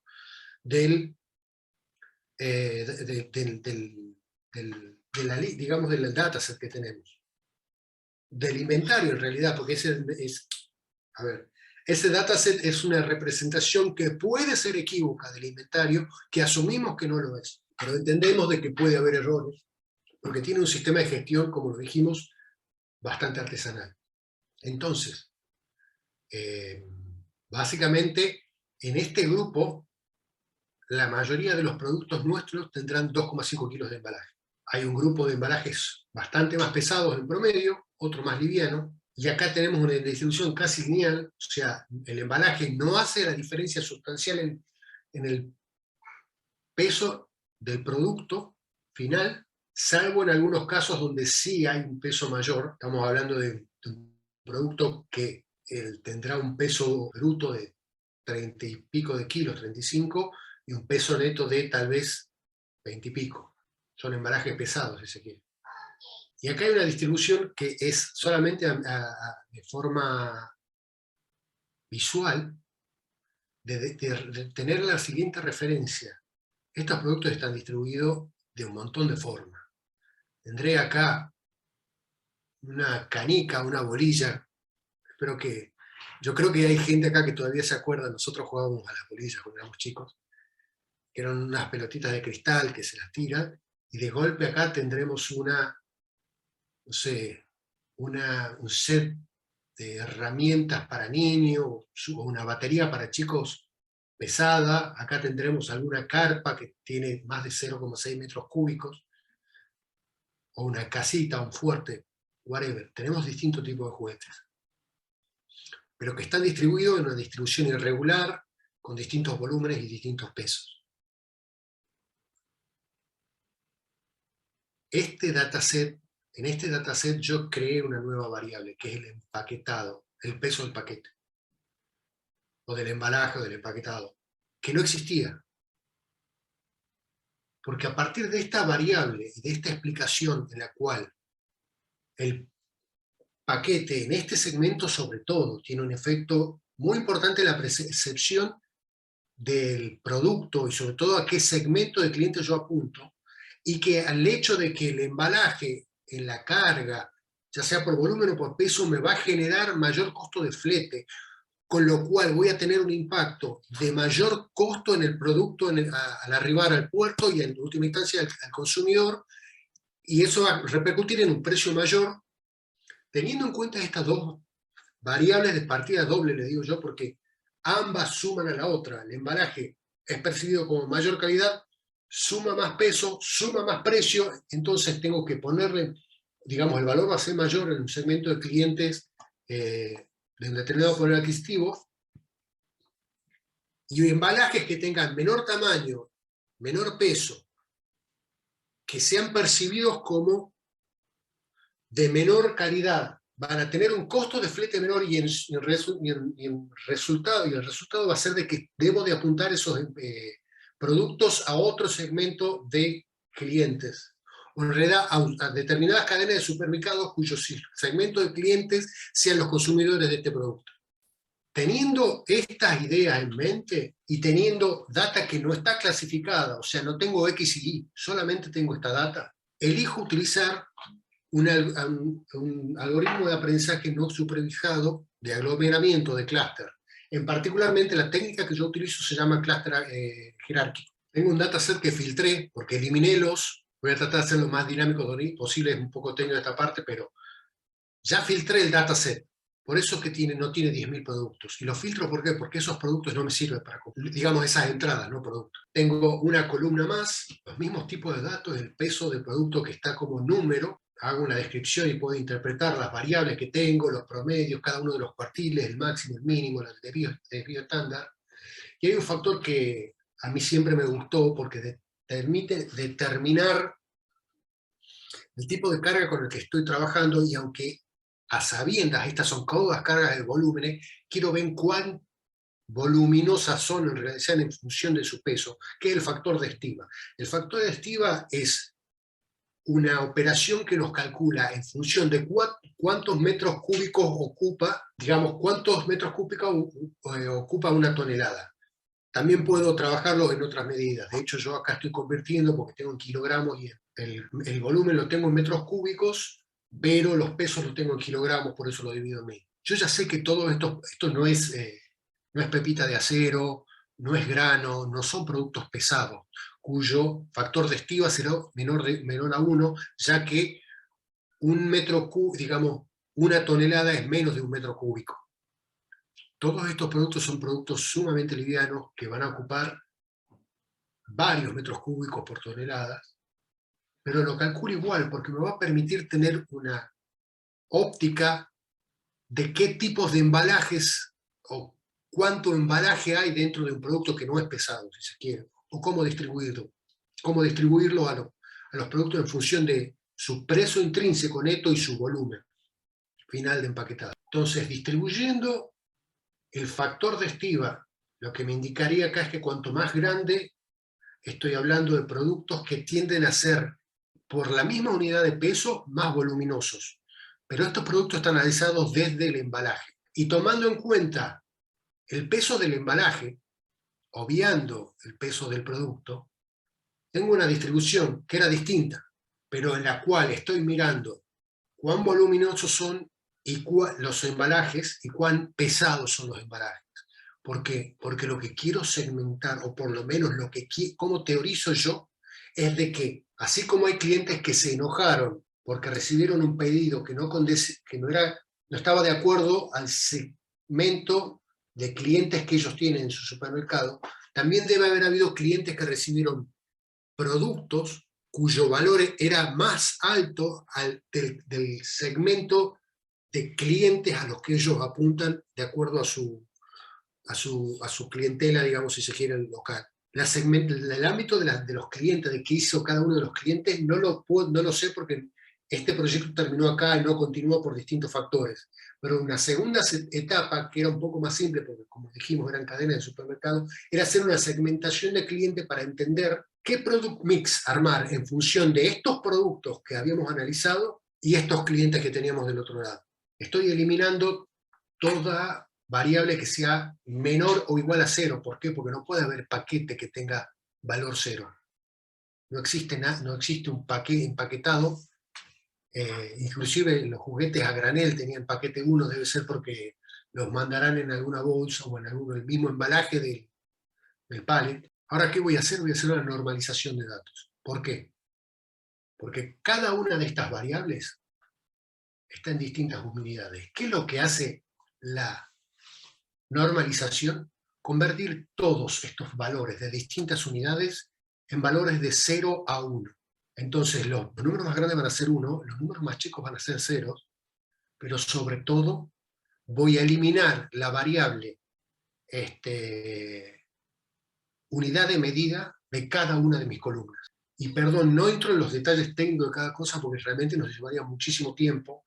Lo que quiero que nos quede es el concepto de que a estas variables que son de diferentes unidades las transformo de una forma que puedo trabajar con todas ellas y que cada una de ellas no tiene. ¿Qué es lo que pasa? Si yo computo kilogramos con milímetros, el peso en un algoritmo, me refiero al impacto que tiene la unidad kilogramos, que es mucho más grande, con milímetros va a ser, perdón, al revés. Los kilogramos los medimos de 1 milímetro, vamos a tener un número mucho más grande. Entonces el impacto que va a tener el algoritmo va a ser mucho mayor y va a computar como que esta variable es mucho más importante que la otra. Al normalizar, las pongo a todas las variables en el mismo nivel, dejo de que la unidad de medida tenga un impacto en mi algoritmo y puedo hacer un cómputo, digamos, desde, si se quiere, un mismo plano. Tengo las mismas columnas, voy a trabajar solamente con las variables que tienen, digamos, datos numéricos, no puedo normalizar datos categóricos, me fijo y hay, aparte de las variables que de datos numéricos, un problema grande. Tengo muchísima información vacía. En este caso tengo más de la mitad del dataset en esta columna, que es básicamente una variable, sin datos. En el embalaje interno o este wrap, que es como un envoltorio, tengo un cuarto. No me sirve, porque tendría que perder la mitad de mi dataset. Si no me quedara otra, lo haría. Pero todavía tengo varias variables que están completas. Sobre todo las variables físicas que son las que me importan. Cubicaje, largo, ancho y altura, pesos neto y bruto, factor de estiba y peso del embalaje. Como dije, tengo varios, estas son la suma de los valores cero. Un embalaje no puede tener nunca un valor cero, no existe una materia que no pese. Entonces lo interpreto como un valor errado. Y a su vez tengo valores nulos. Entonces, viendo este caso, tengo que deshacerme de las columnas. No existe dataset perfecto, como dijimos, que no me van a servir, que me van a hacer ruido o no me van a permitir computar. Son todas estas. En este caso también. Elimino todos los valores que sean menores o iguales a cero en el caso del peso, en el caso del factor estiba. Sigo teniendo estas columnas y cuando decido que voy a eliminarlas, creo un nuevo dataset, solamente con las columnas numéricas y solamente con los valores que sé que están completos para poder trabajar. Básicamente esto es lo que sucede, siempre faltan datos. Nunca es perfecto el dataset. Por eso es que se lo preprocesa, se lo modela, se lo transforma, se le hace una limpieza de datos a todo dataset. Y ahora los estandarizo. Todas las variables que tuve en cuenta, peso del paquete, factor de estiba, que son las variables que yo creo que van a determinar a qué segmento, en qué segmento puedo clasificar cada producto, cubicaje, largo, ancho, alto, peso bruto y neto, están medidas desde 0 a 1. Y como dije, y espero no haberlos aburrido demasiado con esta parte porque es muy técnica, lo que quiero hacer es un algoritmo de aglomeramiento. El aglomeramiento, el cluster también se puede llamar de clasificación. Lo que pasa es que yo no estoy clasificando en función a un dataset conocido. Estoy analizando las variables que ya tengo en el dataset y le pido a la máquina que me agrupe en distintos grupos a estos elementos. No tengo valores nulos, tengo valores ceros, pero son los mínimos. Y tengo esta distribución de los productos. Algunos son bastante más...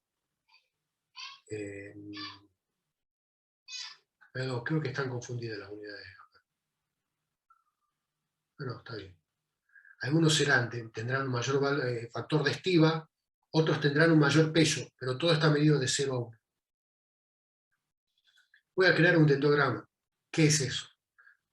Es un gráfico que nos permite entender cuántos números de clúster puedo tener, o de agrupamientos, o grupos puedo tener en este dataset particular, teniendo en cuenta todas estas variables. O sea, si bien estoy graficando dos de ellas, el algoritmo tiene en cuenta todo, el cubicaje, largo, ancho, alto, peso bruto y neto. Esto va a demorar un poco. La máquina que tengo no es la última máquina que salió hace 5 minutos, es una máquina de buen procesador, pero que tiene sus 5 años.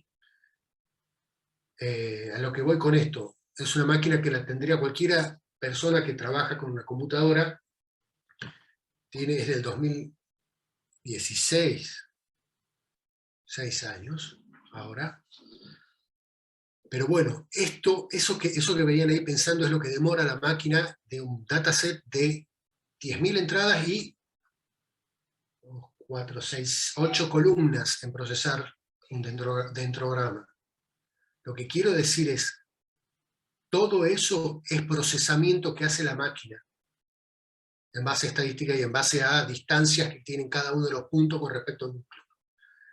¿Por qué lo digo? Para que entendamos que eso es parte de la ciencia de datos, que el sistema está pensando y está clasificando inputs en función de las características que yo doy.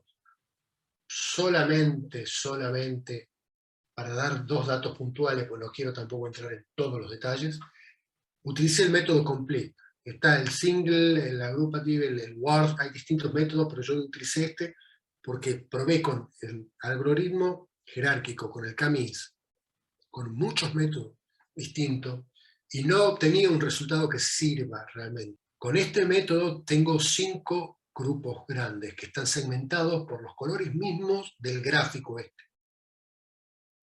y no quiero entrar en detalles específicos de cada cosa, tendría que hasta inclusive anotarlo todo. Los aglomero en 5 clústeres, con una distancia, con una afinidad que es Euclidean, es un tipo de distancia, y con un linkage. Y acá también va a pensar un poco la máquina. Acá lo que vemos es, solamente para tener una relación de todo este dataset, yo obtengo una serie, un arreglo, un array. Es una serie de números lineales. No puedo saber, digamos, puedo hacer una explicación más profunda de eso. Pero ese arreglo a mí me permite, para agregarlo al dataset, en base al cálculo que hizo la máquina, que es mucho más complejo, pero que los agrupó,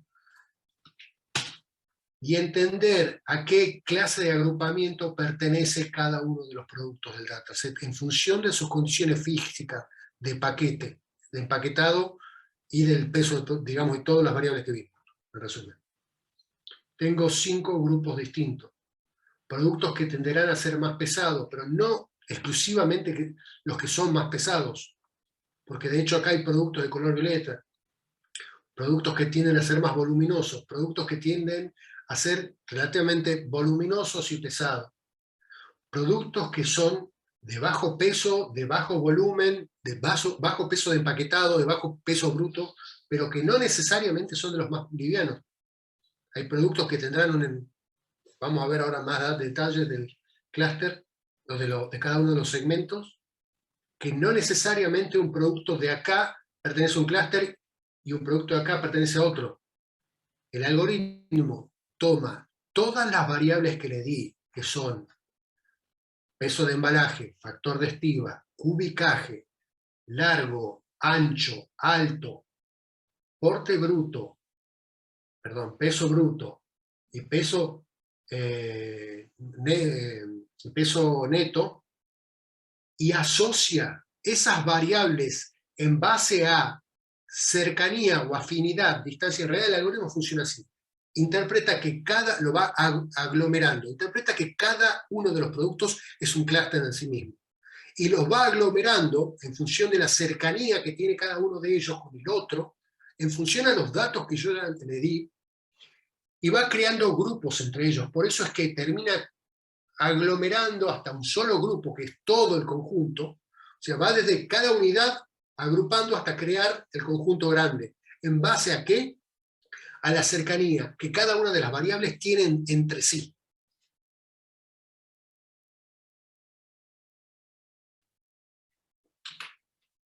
Entonces, agrego este arreglo, esta secuencia que tenía de números, dentro de mi dataset.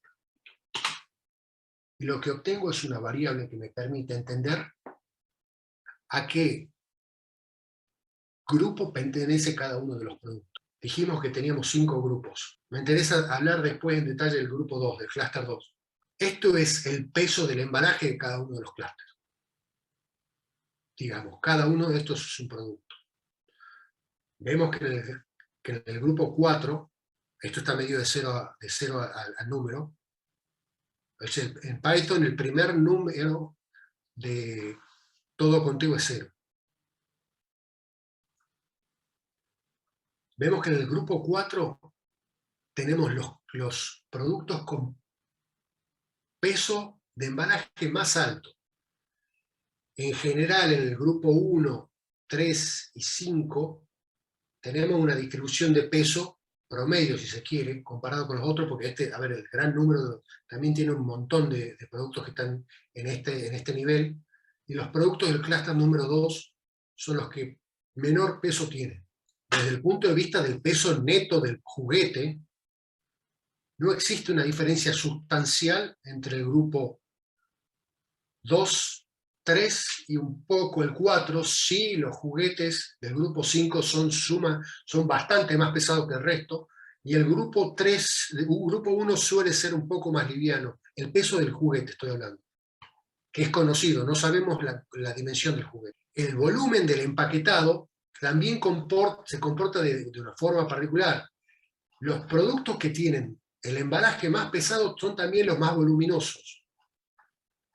Tenemos productos que tienen embalajes livianos en el clúster 5, pero que son relativamente voluminosos. El grupo número 1 tenía embalajes livianos, pero también un volumen medio o medio alto. El grupo 3 tiene tanto peso del empaquetado, el peso neto del producto y el volumen de una forma, digamos, de una distribución intermedia, y el grupo 2 sigue siendo, independientemente de tener un peso prácticamente similar al 3, el de menor peso del empaquetado y el de menor volumen del empaquetado. De esta forma, el factor de estiva de los productos va a ser siempre menor en el clúster número 2 y es menor en el clúster número 5 en función de que el peso del paquete es mediano, pero tiene una cierta distribución en el, digamos que, el factor de estiva del grupo, del clúster número 5 es bajo en función de que si bien el volumen del envoltorio, del empaquetado es alto, el peso del juguete también es alto. Entonces, es un factor de estiva que tenderá a ser bajo. Este es básicamente cada uno de los clústeres, qué cantidad de productos hay dentro de cada uno de los clústeres.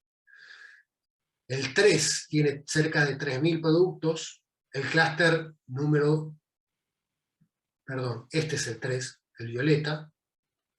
El clúster número 2, que es el ciano, el celeste, tiene cerca de 2.400 productos.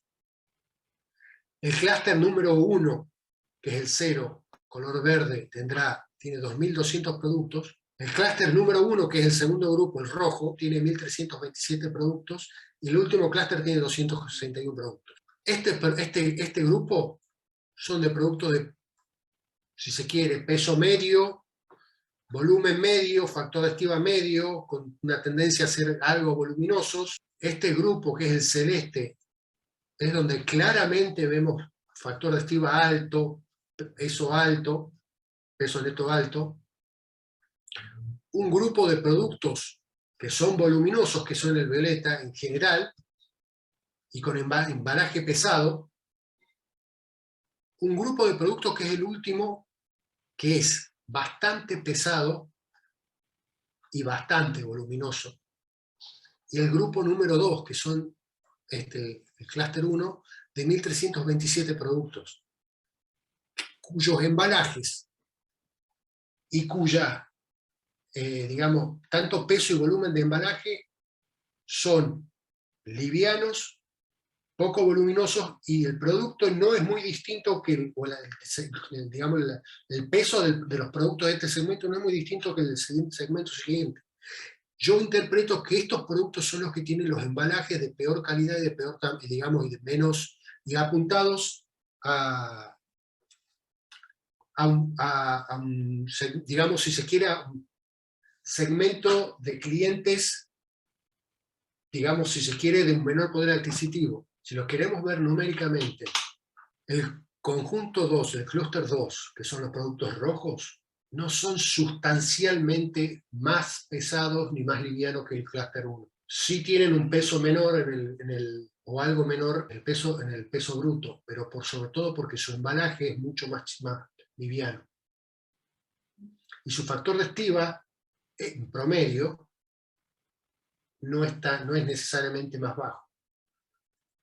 Comparándolo con el clúster 3, sí vemos un factor de estiva más bajo en promedio, sustancialmente más bajo. Acá también, me confundí yo.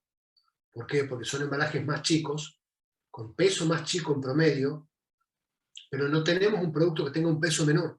Podríamos seguir comparando los datos de cada uno de los clústeres. Acá tenemos productos realmente que tienen un embalaje pesado, 2,8 kilos de embalaje contra 1,5, y productos de 42 kilos de promedio en peso bruto. O sea, productos realmente voluminosos y los productos realmente pesados. Bueno. Mario, realmente te pasaste. Es un laburo impresionante el que hiciste y bueno, como anticipé yo al comienzo de la charla, es fascinante, pero nada fácil, implica muchas horas de esfuerzo, dedicación detrás de la compu, renegando con el case sensitive del código, que por ahí Sí, escribís un carácter de más y te da fatal error. sí. Bueno, gracias por eso, Facundo.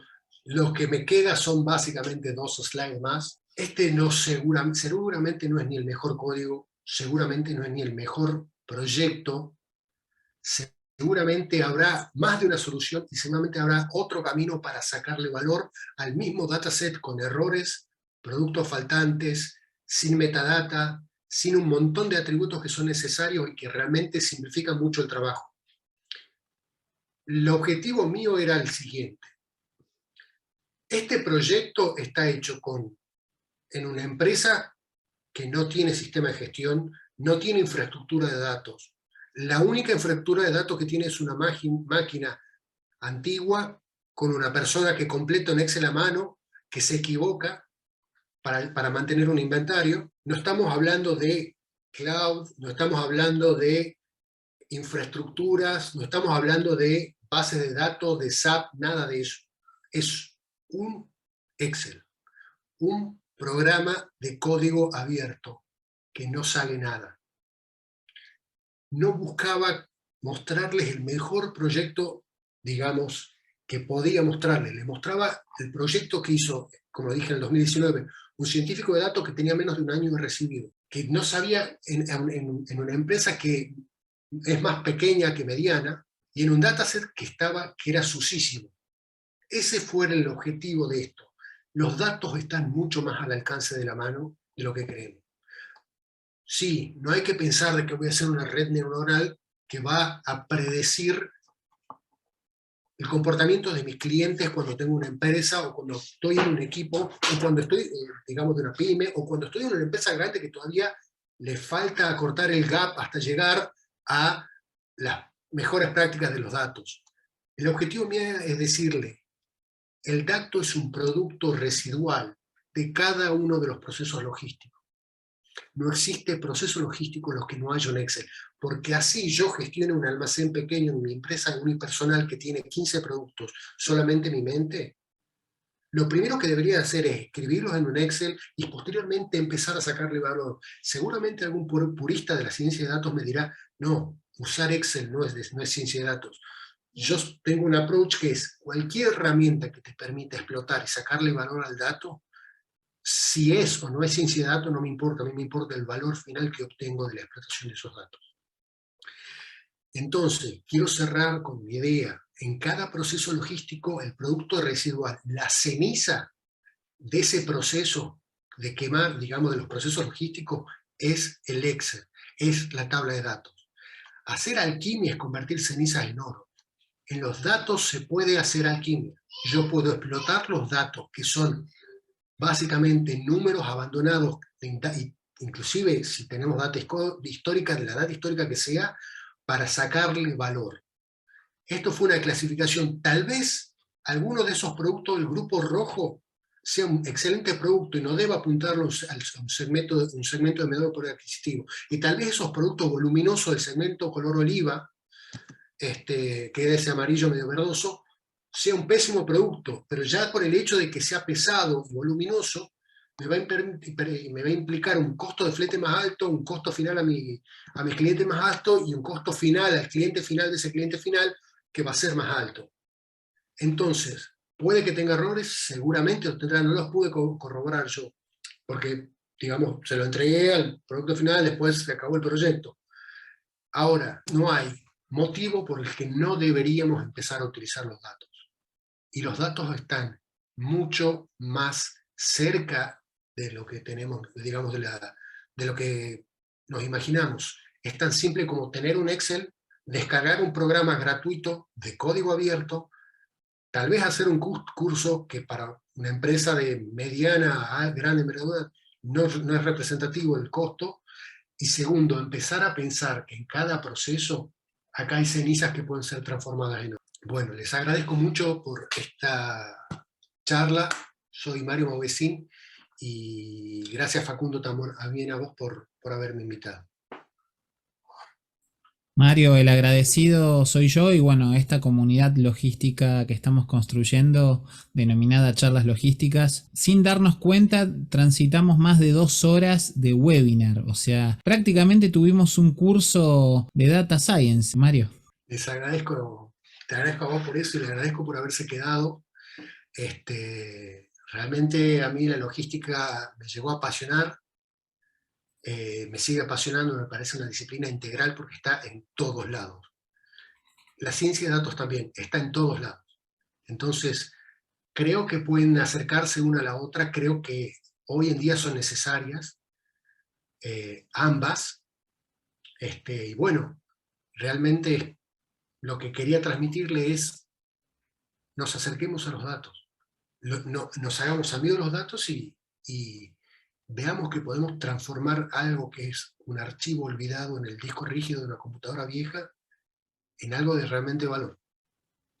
Totalmente, coincido plenamente que hasta en el Excel más insignificante que tengamos tirado por ahí a punto de ir a la papelera de reciclaje, podemos obtener información, patrones muy importantes. Está en nosotros analizar, sacar relaciones, ver qué correlación hay entre las distintas variables. Es un trabajo de investigación, así que yo creo que hoy, Mario, has logrado algo muy grosso. Por momentos hemos sido casi 100 personas, después cuando saque los KPI del evento voy a llegar al número finito. Has logrado cautivar a 100 personas y de las cuales llegamos a un poco menos del 50% que estuvo más de 2 horas, que hoy en día estar conectado a un webinar ininterrumpidamente durante más de una hora es todo un mérito, y más porque has, yo creo, sembrado una semilla de curiosidad. Yo creo que cada uno de los presentes se va a llevar ideas para implementar en sus sectores, en sus realidades. Y bueno, como preguntaba recién Alejandro en el chat,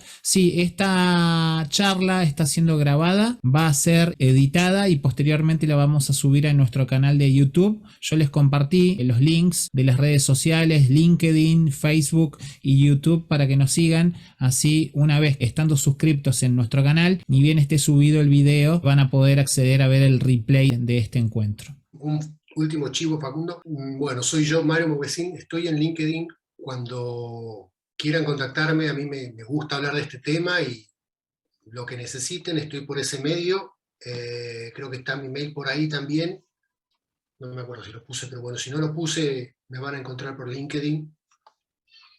Y les agradezco a todos eh, por haberme permitido esta oportunidad y a vos particularmente. Sí, fue una experiencia maravillosa y bueno, yo ya me imagino un montón de aplicaciones. Hablábamos de los shows, se pueden hacer análisis de ciencias de datos para no solamente cuántos tickets vas a cortar en una edición de un gran festival, sino también poder estimar costos logísticos de transporte y demás variables que contribuyen al éxito de los eventos. Así que creo que también Alejandro Pablo Gómez, que está presente de Blucerito Producciones, una productora de nivel internacional, se lleva ideas también para ver qué puede implementar. Gracias por conectarte, Alejandro.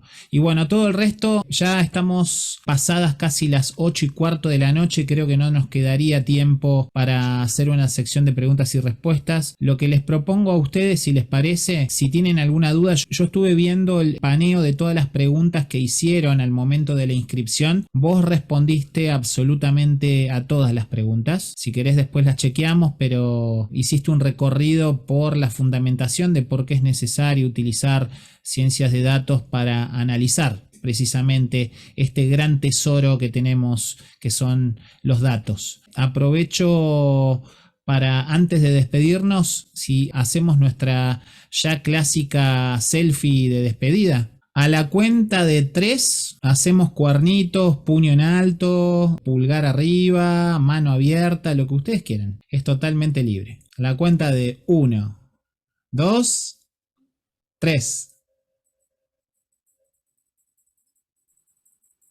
Bueno, gracias totales, como decía nuestro inmortal Cerati, a todos por estar presentes.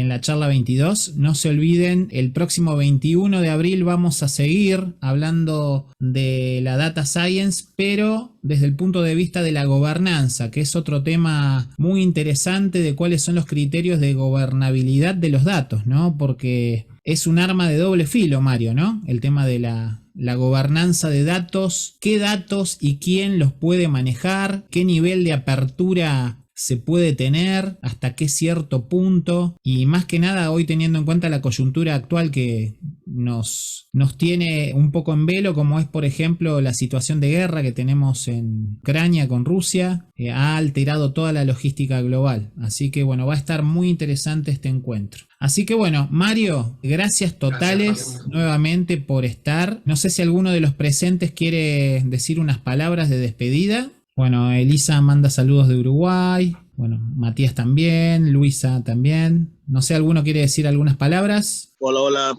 Hola Jimmy. hola, ¿cómo están? Buenas tardes. Bueno, las pocas palabras que quiero decir es de total, creo que de parte de todo el asistente, igualmente un agradecimiento muy especial a ustedes dos por todas estas Gracias. charlas que siempre nos brindan, a usted por darnos la oportunidad de cada día ir mejorando y aprendiendo de cada cosa que nos involucra en lo que es el área logística, en la cual estamos sumergidos todos aquí. De verdad, un agradecimiento muy especial y que Dios los siga bendiciendo y que siga habiendo más charlas como esta de mi parte, desde Ecuador.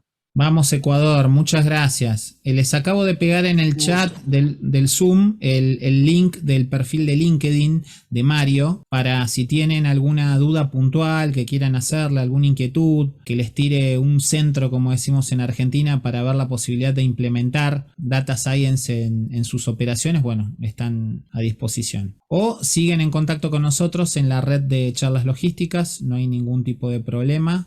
Así que bueno, Mario, me voy re contento de este evento, fue muy reconfortante, fue muy ameno el aprendizaje, es mucha data, cuesta por ahí sintetizarla porque no podés explicarlo tipo Twitter, tenés como que presentar el contexto, el durante y el después, ¿no? Y bueno, quiero aprovechar para agradecerle además de a todos los presentes que se han sumado, un agradecimiento especial a Guillermo Leguizamón, docente de la Universidad de San Luis, también un capo del mundo de las Data Science, Big Data y demás, fue profe mío de la especialización GTEC, así que bueno, Guille, te mando un abrazo enorme, gracias por estar, no sé si querés decir algunas palabras, sos bienvenido. Hola, buenas tardes. Sí, realmente quería agradecerla. Yo la primera vez que me sumo, digamos, a este tipo de webinars que Facundo muy bien los ha implementado, justamente me interesó por el tema de ciencia de datos, no por la parte conceptual, sino justamente por la parte aplicativa. Muchas veces en la universidad, justamente Mario, vos sos docente también, y a veces uno vuela en las nubes, digamos, cuando está dando las clases, porque trabaja con datos que están limpios, que están perfectos, digamos, como vistas minadas, muy técnicamente para otros, porque como decía Facundo, por ahí es muy duro poder llegar a entender todo de una forma concisa, pero sin embargo, y gracias, digamos, al uso de las notebooks de Jupyter, pudiste hacerlo de una manera muy, como es, muy clara para mí, y yo creo que para todos también, más allá de las cuestiones técnicas, sino el resultado final. Es decir, justamente me quedé hasta el final para ver cómo todo ese proceso de limpieza, de selección, de normalización de los datos, de eliminación, etcétera, llegaste a un lugar muy interesante para determinar a través de los algoritmos bueno, el dendrograma que hiciste al principio, después aplicando el algoritmo de clustering de Camis, creo, salieron, digamos, de una manera correcta, donde se puede obtener justamente ese conocimiento que está guardado debajo del polvo, como decían en algún momento, de todas estas cuestiones que pueden ocurrir en el mundo real. Así que yo, digamos, muy agradecido básicamente a Facundo por la invitación a través de WhatsApp y poder tener una visión distinta de este tipo de cosas que puedan llegar a servir. Probablemente en algún momento me pueda poner en contacto contigo para el tema de la docencia, ¿no? Es decir, de tener datos reales del mundo real que se puedan trabajar y que vean la dureza que esto implica cuando uno parte de cero, ¿no? Porque parte del Excel, de esos datos que están almacenados por ahí y que de repente para poder tener ese conocimiento y transformarlo en una toma de decisiones digamos, buenas para una compañía o para quien sea que los necesite, lleva su tiempo y es un trabajo arduo, pero no es un trabajo que por ser arduo no sea muy interesante, muy importante, que lo que decían ustedes ahí. Muchas cosas se pueden hacer, que mencionaba el tema de los conciertos, supongo que es por su como es afiliación a la música, pero en muchos aspectos puede llegar a realizar este tipo de cosas. Pero lo más importante para mí ha sido, por lo menos de mi perspectiva, es ver esa parte del trabajo que has realizado en secuencias muy, muy bien claro, que puede ser del punto de vista de la docencia muy interesante. Y otra cosa para terminar ahí es que vos al principio hablabas de Big Data o Deep Learning, digamos, como conceptos, pero que el tema de lo que llegaste al final sería como un análisis exploratorio de datos, para aplicar una tarea de minería de datos que es clustering, pero no ha sido el Big Data, para que, digamos, por ahí la gente pueda pensar que tener 10.000 registros pueda estar, dentro No, de no. ese lugar, ¿no? Pero digamos, es una aclaración nada más que desde mi punto de vista, pero excepcional la charla, ¿eh? Y agradezco a Facundo la invitación. Muchas gracias, Guillermo. Bueno, con esto nos estamos despidiendo. Muchas gracias por tus palabras, Guillermo. Y bueno, nos encontramos. Espero contar con tu presencia en el próximo webinar, el 21 de abril, donde Perfecto. vamos a seguir hablando desde otra perspectiva más, llamémosle, estratégica, menos técnica, la cuestión de la gobernanza de los datos, que es algo muy importante. Bueno, Mario, enorme tu presentación. Seguimos en contacto desde ya. Nos estamos despidiendo con esto, que tengan muy buena noche. Cualquier duda que tengan, no duden en escribirle a Mario, o si no, la canalizan conmigo y las despejamos. Buena noche Saludos. para todos. Buenas noches para Gracias. todos. Gracias. Gracias a todos. Gracias, chao. Chao.